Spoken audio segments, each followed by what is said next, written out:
Welcome to On the Bench. I am Josh Newberg. I've got Chris Nee and Brendan Sonnone here with me. Together, we are the guys from Knowles 24/7. Today, we have a special episode of On the Bench. It's the 2021 Knowles 24/7 FSU Draft. It'll be taking place today, and it should be a thrill. What's up, guys? Chris, you were out at practice today. Everything good on your end? Yeah, it was very special teams like day out there today. If you like special teams like Bob, you loved it. Brendan, how are you holding up? I'm great. I didn't have to go out there today to watch an hour and a half of special teams, so I've recharged, refreshed, and ready to go. All right. Well, before we get into the exciting Knowles 24/7 team 2021 draft, we got some news to cover. There's a little bit of news that came out between this pod and the last one. The main storyline being that the big country era at Florida State is over. Josh Griffis, part of the 2020 class, no longer a part of the team. Brendan, you broke the story on Knowles 24/7. What are you hearing?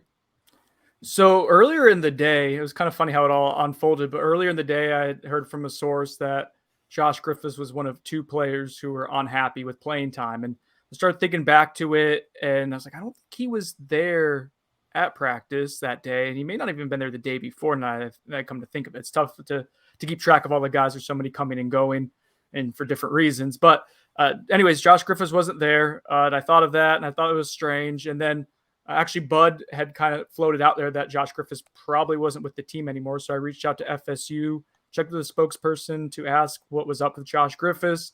And I was told he's no longer with the program. Verbatim, that's what they said. Josh Griffis is no longer with the program. So we went with the story, ran it. There was a little bit of controversy that occurred in the few hours of that reporting. Do tell. Let's get into the controversy. Basically, Josh Griffis' mom responded to my tweet announcing that FSU confirmed that he was no longer with the program and said that's not true. And then a couple hours later, he was officially no longer visible on the roster, removed from the roster, however you want to say it. So you guys had an old-fashioned source war. Yeah, I guess so. My source was FSU and a team spokesperson, which I guess a lot of people... Who do you think her source was? She needs to get better sources. It's an odd spot. I don't want to get in a fight with a parent publicly or at all, really. There's not really a whole lot to gain from it. I don't think there was a fight. You didn't respond. I didn't respond. Nor should you. No, there's nothing to gain from it. There's nothing to gain from it. It wasn't really a big deal because, again, FSU saying he's not on the roster, he's not with the team. I was waiting it out for a little bit for him to actually be removed from the roster, and sometimes that just takes a couple hours for it to actually show up after they put it in the system. So it wasn't a big deal, but for some on Twitter, it was for a little bit. I do feel bad. Like I don't want to have information out there before a parent really knows about it. But I honestly think that Josh wasn't really sure about that his actions potentially had led to him being removed from the team for good. I don't think he quite grasped that initially. But why is he removed from the team? So there's a lot of rumors going around it, and I know it's been floated out there. It had to do with FSU trying to get to the 85% threshold for vaccination. I can't confirm that. I don't feel comfortable reporting that and saying that's the case. Maybe it's related, but what I'd say is that nope, I cannot deny it either. What I can say confidently is that he was not happy with his role, with his playing time. FSU started to break out into scout teams this week, and I think Griffis had an indication that he was probably going to be closer to a scout team guy than a two-deep guy, and ultimately, I don't think he was happy with that, and I think both Isn't sides that the way you guys saw it anyway, with the way practice has been shaken out and the way the reps have been going? I mean, the writing's kind of been on the wall for that, right? Yes. I mean, the defensive end group, there's guys that they know they like, Jermaine Johnson, Marcus Cushney as a reserve, Keir Thomas on the other side, Quayshawn Fuller as a reserve. McClendon even. Yeah, but McClendon's even the next tier. Like those first four guys are really contributing. I just meant McClendon was probably but above. A guy like Patrick Payton had already passed over Griffis. Griffis wasn't going to play here. They're going to recruit over him. They're going to continue to recruit over him. It is what it is. I wish a young man well at the next stop. Okay. And then we had one more departure. Brendan, this one hits close to home for you. You want to talk about it? Does the 407 Brandon Bam Moore, the former UCF cornerback, multi-year starter for the Knights, won a national championship with UCF in 2017. He transferred. The Golden Knights won a championship? It's not the Golden Knights. That's not accurate. And neither is their national championship. I cannot confirm or deny that. So Brandon Moore came here in the spring. He was coming off of a serious knee injury, much like Mackenzie Milton, not quite as severe, but one that had limited him and kept him out all the 2020 campaign. He looked okay at times this spring, and some of the feedback that we had gotten actually looked pretty good at times. Very physical, willing to kind of stick his nose in there and be a good player in open field tackling a regard. But we had gotten word, Josh, that he wasn't 100%. And FSU, I don't think, was sure that he was going to be 100% post-injury. Again, he had the year off. It was a pretty bad knee injury. Had maybe lost some of his twitch and athleticism. Regardless, I think he was someone who was going to contend and push to be in the 2 deep during the season. He was certainly talented enough, and he did enough things well. He's tall, he's long, and was able to create tight passing windows for quarterbacks. And again, physical. He was able to do all those things, had experience, so he was going to be valuable, but was told he had some personal issues. He returned home back in Orlando and was given the opportunity to come back onto the team when the time was right for him, and he basically declined and said he wasn't comfortable doing that. He needed to be closer to home. So that's kind of how it ended. He's in the transfer portal now. I know some UCF people are thinking he's going to end up back at UCF with a new coaching staff. I don't know that for sure. But the Brandon Moore era ends pretty quickly after just several months at Florida State. All right, Brendan. So that opens up 2 scholarships, right? What's your offensive tackle transfer board look like? No, that's not accurate. That's not how that works. Unfortunately, a lot of people do have that question, though. A Yes. lot of people do have that question. So why don't you explain it? So basically, once they practice, I believe this semester, and both Josh Griffis and Brandon Moore did practice for at least a week or two. Well, I don't know if Bam practiced for a week or two, but he practiced at least once. That's all that matters. He practiced. They were on scholarship, both of those guys. Their scholarships are no longer you can't replace them. You can't refill them. 2021. That's it. Basically, until you get to the winter semester, those scholarships are spent. So yeah, you can't replace them with anyone. There's no unicorn offensive tackle out there. I don't know if there's anyone out there anyways you could really use a scholarship on, but even if you could, that's not going to happen. Sorry, guys. And even if there was, they'd have to come in and learn the system. These guys have been learning the system since they arrived in the spring, talking about some of the transfers that came in, it's unfortunate, but attrition happens. That's why you carry 88 scholarship players versus the NFL. Yeah, FSU's at 88 scholarships currently. From my count, we give or take 1 or 2 because FSU doesn't like us counting scholarships and won't confirm. Is this a big hit to depth? To experienced guys? I mean, it's not like they're freshmen. Go ahead, Chris, with the cornerback room. Yeah, not really. I think they prepared in the cornerback room to have the potential of attrition. They wanted to have more numbers than they had a season ago. They have that still. Bam was going to be a reserve piece who might be used sparingly here and there, maybe help on special teams, but I don't think it's a big hit. I think he would have played probably 200 snaps or so. I think he would have been someone who would have helped out, especially against teams that like to do a lot of perimeter screens or helped out a lot in run support against a run-heavy team. So I think he would have helped out for sure. Yeah, I don't think it's a death best blow value to was the depth definitely chart. ahead of him, playing forward, moving ahead. Yep. So okay, we'll move on from that. The other bit of news, it's kind of a bombshell, but this didn't even make our Knowles 24/7 group chat. So I don't know, either we're not interested in this or it's not big news, but there's an alliance announced. I was living on the island by myself. I would like to correct the it. alliance. Yeah.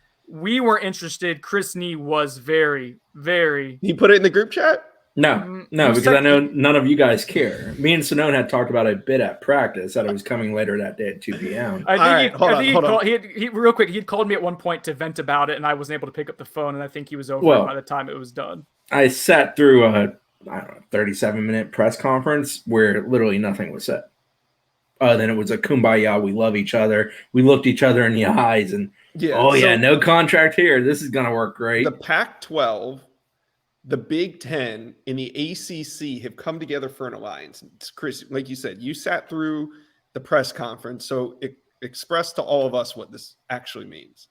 Well, at this point, it just is literally as simple as an alliance. It's a voting block without saying it's a voting block because that would be an antitrust issue. But in reality, it's a voting block. It's a response to the SEC going and scooping up Texas and OU and as somebody wrote at CBS Sports, Big 12's on the wrong side of moat. We got a big old moat, and it's getting wider, and the Big 12's over there, and the other four are trying to hang out over here. One's by itself as a super conference, and the other three are trying to hang on. Now, the hope with this is that it brings about some scheduling interest for football, men's and women's basketball, and potentially other sports, but more so focused upon those three. But the issue there is they don't intend to void current contracts. So, for example, with FSU, most of their future contracts are locked up pretty solidly, I think, through 26. So we're not saying looking 2027 was maybe the first time I thought maybe it could get impacted. Yeah. So it's cool. I mean, FSU playing USC would be fantastic. I had the opportunity to see that back in the day. Some of that would be cool, and that's a potential thing. But the issue is when they made the announcement, they can't make any of those kinds of announcements. So the announcement was kind of hollow, and I think it left people wanting more, and it got pretty openly mocked, and I think it sort of deserved to be. I mean, there were some missteps, in my opinion, of how it was talked about. The no contract, nothing official, when it's a business where everything ever done is official, was kind of funny. And, we're trusting guys like Kevin Warren, who screwed it up royally a year ago with almost canceling the Big Ten season, to be one of the three main spearheads of this 41-school alliance. I'm hesitant to really think it's going to be successful. I mean, tomorrow the Pac-12 is going to make a decision potentially about expansion, when the idea for Jim Phillips, the ACC commissioner, regarding the ACC being part of this is stability and to avoid the domino effect. So, I feel like it could be all blown up by the end of Friday. It may not be, but it could be. I don't know. I get the idea. And it's a weird time in college athletics. Governance, from the NCAA standpoint, has completely gone away. This is trending towards the A5 and them controlling themselves and doing what they need to do and trying to figure out everything that's going on with name, image, likeness, some of the recent Supreme Court rulings, things like that, and trying to be on the same page. And I think that right now, the hope, the ACC's hope in being part of this with the Big Ten and with the Pac-12 is that they can have some symmetry in trying to resolve some of those issues, figure out how to go forward, then maybe have the scheduling thing down the road. They said it wasn't about money. This is college athletics. Everything is about money. So, we'll see if there's anything there. But the truth is the ACC's trying to avoid a slow death by a green of rights deal that's an anchor dragging them down to the bottom of the ocean with no chance of getting back to the surface till 2035, 36, whenever it is exactly 15 years down the road. Right. So, the alliance was, truthfully for me, sitting there listening to it, reading it, talking to some people involved in it. I get some of the ideas of it, and I do hope it does bring about better governance than we've had in the NCAA in recent years, because there's been downright none, and it's a current time where there needs to be some. But, and saying it's not a response to the SEC is just downright foolish because, you guys never picked up the phone and had this conversation before the SEC went and poached two powerhouses from another conference, basically dissolving the power of that conference. That's why we're here. That's why we're doing this. So, I don't know. I thought the messaging was poor. I'm a big believer in the way you launch something with messaging usually kind of proves the direction it's going to go, and I feel like this launched on pretty shaky ground, personally. Yeah, this is what I said when the dominoes started falling. I thought there was going to be two mega conferences, and I kind of still think this is a step in that direction. Having been through and covered conference realignment with USF in 08, 09, 2010, and just seeing how things move and shift, it's kind of like continents, coming together. And I think that when we take a step back, maybe in 20 years, and look at this, this is the first step in the two-team super conference. This is my theory. This is my conspiracy here, that we're going to end up with two super conferences that battle it out for the national championship.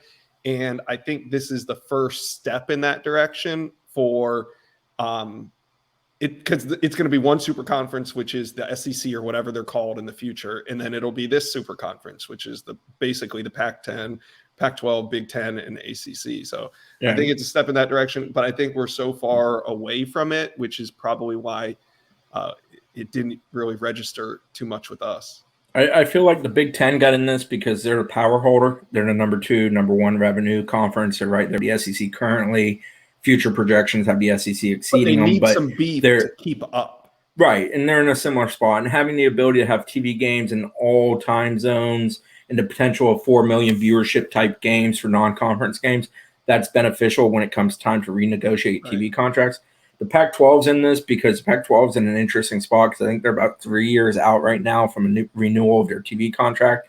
That's all going to be very, very interesting and going to be a major next thing in college athletics from a TV revenue money. And also the thing that's immediately in front of us that this involves is the end of September decision, vote, reconvening on the college football playoff. And obviously there needs to be some parameters, some margin handling with that to figure out what that means for the future, because you don't want a 12-team playoff where one super conference has half the teams in it gobbling up, half the revenue of what that creates.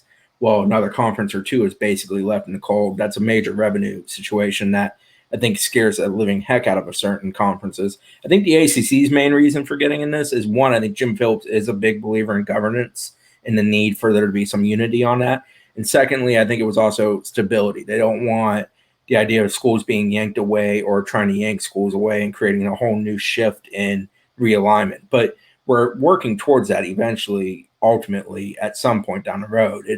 They keep finding ways to kind of halt it. Grant of rights deal for the ACC halted that for the ACC when they agreed to that years ago. But it's always going to come back because we are trending towards 2, 3, 4 super conference, whether it's 12-game regular season, 5-game playoff type of seasons, whatever it is. I mean, there's a lot of schools that are concerned about the potential of playing 17 games in a season with the new playoff structure. I think UNC voiced that. I think Clemson voiced that, if I recall correctly, in late July, the ACC kickoff, for example. And those are two schools that are in that discussion this year. Certainly one of them has been consistently in that discussion for 5 years now. So there's a lot of stuff like that they need to figure out. And the issue is the people in Indianapolis have decided to just keep taking money without actually doing anything. And that's not working. So I think the ACC is hoping this might be a way to work towards some results with that. All right. Thank you, Chris. But who cares? Because it is now time for the Knowles 247 FSU Team 2021 draft. We have the landing stickers on one side. We have the box checkers on the other side, and we are now going to decide it. Here's the rules, fellas. One of you is going to pick first and fourth. The other is going to go second and third. Then we go back and forth. So whoever second and third goes 5, 7, 9, etc. Whoever goes 1 and 4 goes even numbers once we get to 6. Okay. Seems pretty Those are clear real cut. simple directions, right, Brendan? I should have listened. You asked me to explain it to you. You asked. I heard 1 and 4, and somebody else is 2 and 3. Brendan says 4 becomes 6, and then 8, and then 10. And I knew this was going to happen. But I wasn't paying attention. I don't know why you read it verbatim. You should have said it in a way that a normal person would understand. All right, ready? That's not my fault. Because I don't like rules at all. But here we go. Just be the commissioner, Josh. So there's going to be real quick. There's going to be 24. We're going to have 24 picks each. So we need to field 2 deep, and we'll have extra depth pieces as well. We did this last year too. I don't know if we want to go over those teams from last year. They were pretty awful. None of us drafted Jordan Travis. You want to go over your top 40 countdown? No. Talking about awful. Hey guys, look what I got. Oh, big board. Yep, I got the whiteboard. All right, Josh, who's up first? Who goes 1? Right, we're going to flip a coin. Pick it. Heads or tails? I got heads. Dang All it, right, tails. Chris has heads. Tails it is.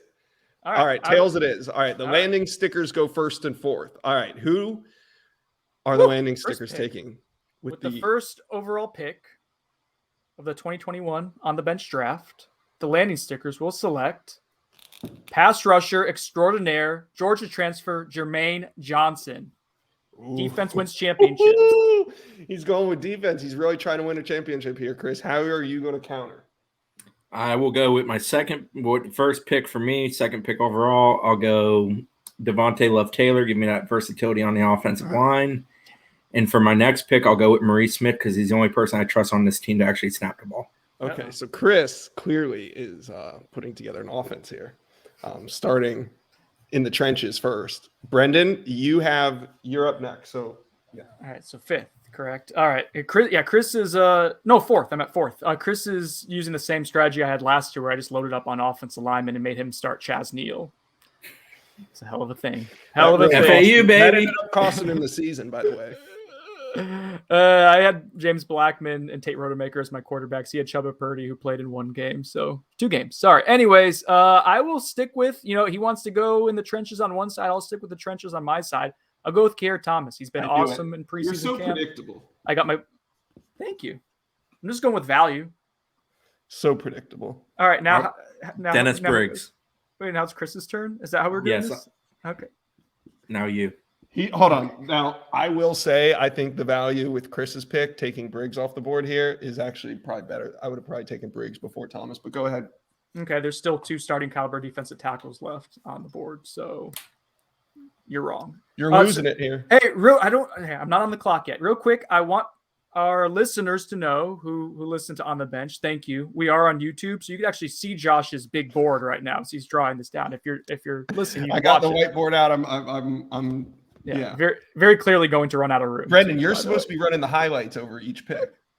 I you have the highlight package. No, I was trying to look how to do that earlier. That's going to take Zach's in the background to act like Kuiper. All right, where are we at now?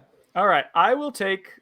It's my pick, right? Yeah, the landing stickers are up. Keep up, Sonnone. All right, I will go with offensive tackle Robert Scott. Fortify the trenches. I'll go Fabian Lovett. Oh, damn it. I love it, Chris. You got to love it with Lovett. That's the value pick right there. That's a good one. So I'm Brendan, continue to reach.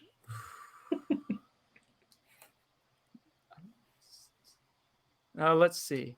I didn't actually put together a big board like last year because I realized Don't it was get booed. a useless experiment. I will go. Pick a nervous. starter. I'm nervous. This is a big pick. I think this is a swing pick. I'm going to go with quarterback Jordan Travis. Oh, Mackenzie, know you're cheating on him. He knows this it's is not going to go over well. He knows it's not personal. I'm making up for last year, not drafting Jay Travis. All right, so we got 1 quarterback off the board. I'm going with Travis J because he brings value on special teams as well as defense, and he can live on that island and thrive. And didn't he play quarterback? Yeah, hey, why not? No worse in my quarterback situation last year. I believe when he signed him, Willie said he was going to play him at quarterback. And look how that turned out. We're still waiting on that promise to be fulfilled.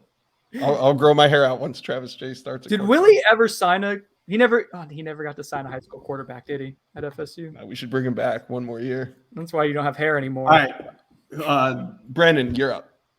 Chris actually had Travis J as his backup quarterback last year. You know what? I think FSU is going to go with a 2 quarterback system this year. I want to remain true to that. Mackenzie Milton, Okay, come on down. We're done. Look at this team. And there's also the chance that neither of these guys might. Chubba Purdy has looked pretty good. Now, Chris, if you want to trade Mackenzie, we're not trading in the middle of the draft. I will trade. I'm just saying. This is why I could have hate taken him if he you. wanted him. God, I hate drafting with you. Do you draft to build the best team, or do you draft to limit Chris's team? So, we'll see. We'll let the fans decide at the end. It's very Bear Bryant of you. Mm-hmm. Thank you. All right, Chris, who you got? Well, since I am stuck drafting one of those guys as quarterback, we will wait on that pick. That might be 24th pick material, unless somebody's going to draft 4 quarterbacks over there. I mean, they're all up for trade. I'll go with Darius Washington. Oh, Look at you. I love it. He can play guard. He can play tackle.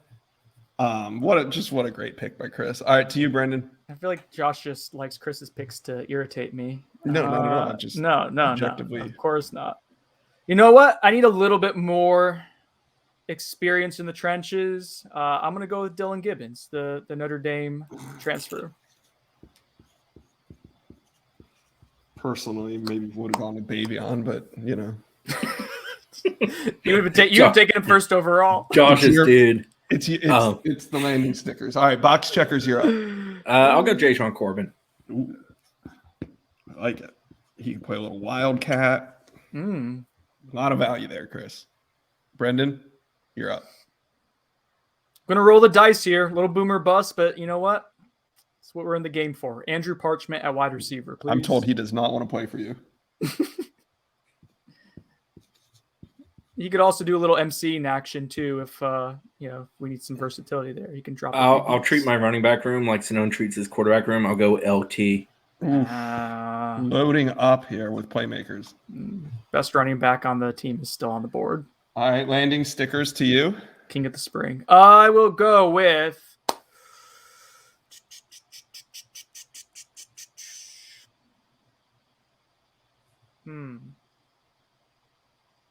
You Looking at were my board strong here. on the D line. Now Chris's D line might be stronger than yours, but go ahead. I'm gonna go with the Swiss Pocket Army knife on defense, Amari Gaynor. Ooh, that's a value pick at that spot. Do a little pass rushing can't if even needed. lie. Move Keir Thomas inside. Kind of gives me some options, which I think is going to be helpful later on down the road here. Team together. Box checkers, how do you answer? I'll go Malik McLean. Look at Chris. Can we change his team name to the Playmakers? It's an offense made for playmakers. It's built for playmakers, in fact. Who needs a quarterback when you have all these playmakers? It's true. Just throw it up there. Travis Chase is going to throw the ball up there and let his playmakers go make plays. I like it. Well, most people don't expect somebody to draft 2 quarterbacks back to back, and they're 5th and 6th picks. It's an important position, Chris. What do you want me to do about that? All right. Who's up? Landing stickers. I believe the landing stickers Are we almost done? on the clock. No, I don't No, think we're even like halfway not even through. halfway. Oh, okay. We got to speed this up because my ADD is kicking in. All right. Who you got after Amari Gaynor? Big Robert Cooper's still around. I need a defensive tackle. I need a space eater. I got it. We're good. Big Coop. Keyshawn Helton for me, Josh. All right. Keyshawn Helton. Oof. Again, another playmaker, another veteran. Value pick. Value pick. All right, Brendan, you're up. Landing stickers. You just drafted Big Coop. Who are you going to pair him up with? I really think you got to get to the quarterback, and even if Chris doesn't have one yet, eventually he will. I'm going to get Marcus Cushney. I need depth on the defensive line. Big Cush.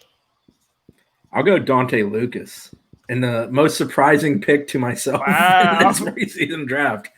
Dante Lucas. So now you are fielding a offensive line made up of DLT, Maurice Smith, Darius Washington, and Dante Lucas. That is pretty quality. That is quality. Okay. Not bad. So you're Robert Scott. I guess I have. Good luck snapping the ball over there, kids. Oh, you got Gibbons as well. Gibbons can probably snap. Maybe time to take that baby on pick. Don't spit if the guy hasn't been taken yet. I'm not drafting 2 centers. I mean, there's only 2 who can snap currently on the roster. Let's see. I will go with Plenty of room on the board. I know.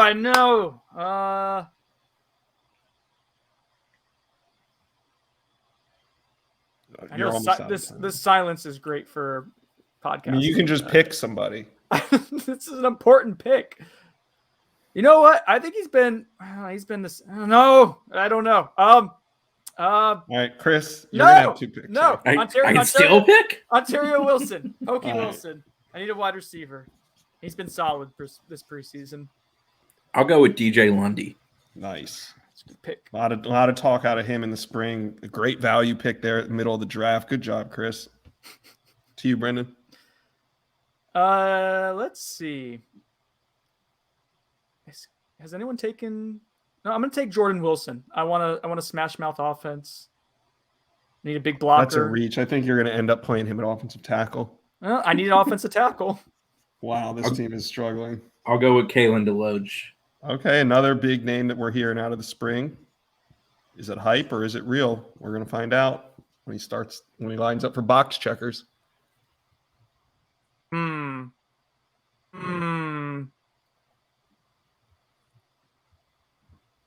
don't you draft an assistant coach or something here? Let's see. Brendan, when he's picking, you figure yours out. Like right now, Chris has his next 3 lined up ready. I will go with Jamie Robinson. Thank you. Jamie Robinson. I'll go with Jarvis Brownlee because unlike Sonnone, I love him. Oof. Put that evil on me. He'll probably play really well for you too. Just to spite me. You got Kevin Knowles? Oh, I do love me some Kevin Knowles. I'm You're building that secondary. I do love me some Backwards. Kevin. No, what? You know what? Oh, damn, I can't take him. I would have taken Kevin Knowles over Jamie Robinson. I don't necessarily agree with that because I took Jamie Robinson ahead of him. Because Jamie Robinson can play safety or slot corner. Kevin Knowles has more years available. Well, this is just for one season. It's a keeper league. Today, Junior. God. Come on. You know what? I will go Kevin Knowles. I do like Kevin Knowles. I need a short, Talk him into scrappy it. cornerback. Yeah, he did. Akeem Dent for me, Josh. Oh, there Wow. you go. Chris is he's surprising me with some of these picks. I'm going with the all preseason hype team. What I did last year. Want me to tell you how that worked out? There's no J Trav. All right. All right, we're at 15. So we have like 8 more picks to go. Come on. How do you think Rapid I'm fire doing, here. Josh? How do you think I'm doing? Rapid fire. You don't have enough. Well, I mean, we're not done yet. No, I mean, I think Chris has more game changers on it, not just playmakers, but just game changers in general with guys like Briggs and Lovett and Travis J, not to mention his offensive line is stout. He's going to have guys like Lawrence Toafili and Jayshon Corbin running behind them. Defensive line is strong. He has 2 of the best linebackers on the team right now, and he has a guy in Akeem Dent that has a lot to prove. So I really like where Chris is sitting right now. Give me rock solid here. Round out the secondary somewhat. Miko Dotson. Miko Dotson's going to be good this year. I don't know if he'll be great, but he'll be solid. All right. Safe Your pick. mouth to God's ears. Let's go, Chris. Who you got? I'm going to go with Shaheen Brown. Nice. Ooh. We hear so much of him in practice. Wow. Nice pick. You know Staying what? with the trend. All preseason hype. He is. So what I'm going to do here is I'm going to take Jamie Robinson and I'm going to move him to box safety. I'm going to move Kevin Knowles to my slot corner. So I'm going to be running a nickel here exclusively. He's going to need a little bit of time, but he had a really good spring. I think I'm getting great value here. He'll probably end up the season as a starter once he's back on the field. Great for a keeper league. Jerry and Jones, and he could play wide receiver if needed. Who? Jerry and Jones. Where? What do you mean where? He was an all-state receiver in Mississippi. How many years ago? Okay, Bavion. Did you really take 3 DNs too? Yep. You're very weird about how you stack positions in a 2-deep draft or a 1-deep draft. I can kick Kiara Thomas inside to 3-tech. Cool. Good for you. I'll go with Quayshawn Fuller because I need a DN. And he's going to run all over you if you push him inside. Because they're certainly not going to throw all over me because he doesn't have a quarterback still. He doesn't need to throw. All right. Who you got? That was a Team's great pick. identity is going to be running the ball. Great pick by Chris. How you gonna answer? Let's see. I will go with. I'll go with Bavion Johnson. I am going to need someone to snap the ball at some point. Oh boy, here we go. This is where it gets interesting for you. Mm-hmm. This is a nice draft board, by the way. I'm surprised you're executing it to this. I'll go with Kentron as my 3rd receiver. Oh, Wow. wow. Okay. Wow. Kentron. So that's a nice looking wide receiver room right there. You got Keyshawn Helton, Malik McLean, and Kentron. Potier. I don't know if you guys can cover that. I will go with Cameron McDonald as a flex tight end. I'm taking him at least a year too early selection. Patrick Payton at defensive end. I like it. That'll pay off down the road, Chris. Brendan, who you got? Last pick. It's not the last pick. Josh's ADD is telling him it is. You know what? I'll go with Brendan Gant. He's flashed at times this preseason. He can play a couple different spots in the secondary, moving Jamie to field. The hype's kind of worn off of Brendan Gant after last season. I He feel was like he had a lot of preseason hype darling. even in the year before that as well. Like his freshman year and then into last year. And then this year, the hype stopped. Like now you got to prove it before we get hype about you. He ended the season on a really high note last year. He forced a big fumble against Duke, had an interception. I'm buying him as he's ascending upwards. He's like the Clove of against Duke. He's like Clove. How do you do against Florida? We didn't play him last year. Exactly. That's what Josh is trying to say. Box checkers, you're up. Who you got? I'll go Brady Scott to finish up my offensive line. Oh, that's a toughie. I am I going to don't have to think you move can Jordan. overcome that, Brendan. I'm going to have to move Jordan Wilson to offensive tackle. I told you. You're done. This No, is I'm when not taking done. two quarterbacks really comes back to haunt you.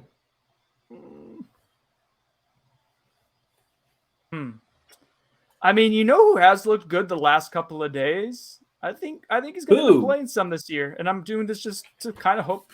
What was that, a sarcastic who? To hype up my own pick, I'm going to take Lloyd Willis, put him at left tackle a year early. I need bodies.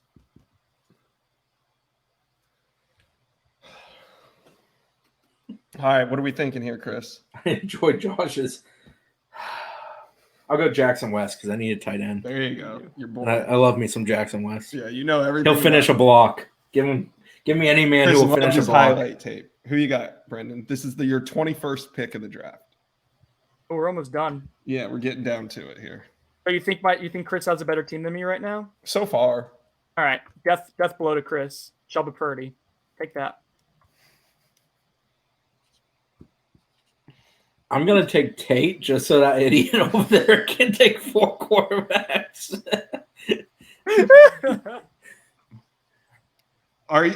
would you take Tate Rodemaker over some of the walk-ons? I mean, Having seen what you've seen, just I think- outright. there's only one other I've said it walk-on. many a time. Tate makes some of the best vertical passes you're gonna ever see. All right, so you're either I worry chucking about it when the deep bullet or you're when the running. bullets are flying. I worry greatly about him. You know, though, Geno English does a good job in practice, so he does deserve a little love.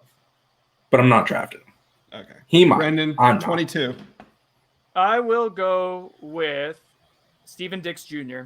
Value pick.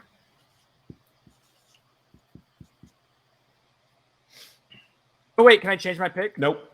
Damn it! Linebacker Emmett Rice. Damn it! That's who I was gonna. That's ridiculous. I didn't take my finger off the board. And in this world, he's not injured, so that's a healthy Emmett Okay, Rice. that's great too. All right, 23. I need a running back, I suppose, at some point, huh? Do you go Deontay Sheffield? No, I didn't mean to say that so quickly. I'm gonna go with the king of the spring, Trayshawn Ward. Okay, Keeps I on like that pick. keeps on impressing me. He's gonna be solid this year. He is the king of the spring. Chris, 23 to you. Jacquez Mcclellan, little veteran defensive back there. It's a good pick. It's a head scratcher.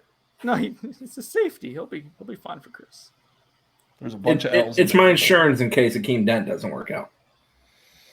It's going to work out. I can promise you that. All right, Brendan, last pick of the draft for you. I'm sure you're going to overthink it. The last one for me. Yep. Oh God. I need to fill out my offensive line. I don't love my options here. I guess I'll go with Zane Herring since probably Thomas Schrader won't be available for a little while this season. Damn. You could go Rod Orr.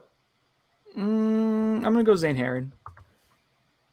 I need interior offensive lineman. Zane Herring to be paired with Lloyd Willis on your offensive line. Good luck to you guys. Good thing you took 3 quarterbacks. Mm-hmm. Now I understand why. Well, since I have a void, since I only have 1 quarterback on my team, because that guy, I'll go with Darian Williamson.